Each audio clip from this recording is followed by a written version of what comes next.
অনন্যা নদীর ধারে বসে বই পড়ছিল, মগ্ন হয়ে। হালকা বাতাসে বইয়ের পাতাগুলো ফিসফিস করছিল। রোদে তার মুখটা উষ্ণ হয়ে উঠেছিল। একটা চেনা শান্তির আবেশ। হঠাৎ তার বইয়ের উপর একটা ছায়া পড়ল। অনন্যা চমকে উপরের দিকে তাকালো। এ আরিয়ান, তার অতীতের একটা স্মৃতি। তার মুখে একটা হাসি ফুটে উঠল। অন্যার মুখের হাসির প্রতিচ্ছবি।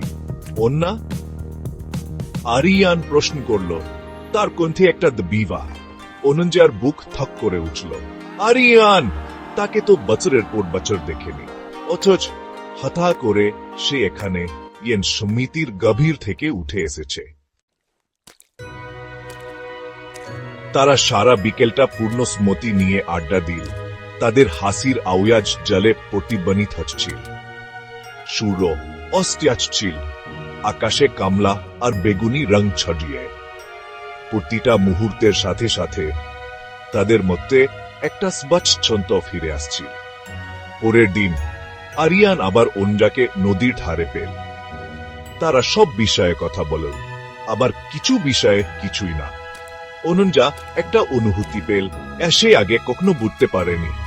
দিন ও সপ্তাহে পরিণত হলো। তাদের এই দেখা হওয়াটা একটা প্রিয় অভ্যাসে পরিণত হলো। তারা তাদের স্বপ্ন, তাদের ভাও, তাদের আশা শেয়ার করল। প্রতিটা কথোপকথন তাদের মধ্যে একটা নীরব বোঝাপড়া তৈরি করল, একটা যোগসূত্র সূত্র, যা শব্দের চেয়েও গভীর।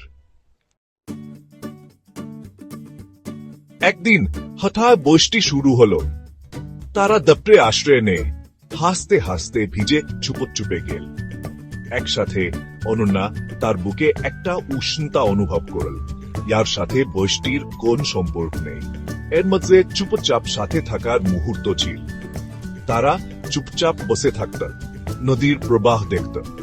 আরিয়ানের সান্নিধ্যে অনন্যা একটা শান্তি পেল। ইয়া সে আগে কখনো জানত না।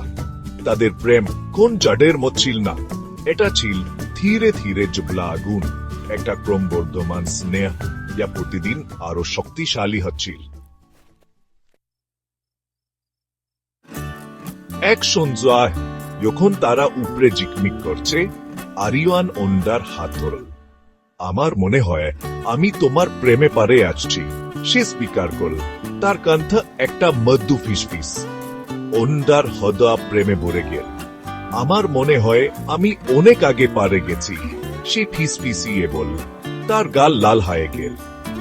সেই মুহূর্তে গধূলির মৃদু আলোতে ঘেরা অন্যা জানত সে তার ঘর খুঁজে পেয়ে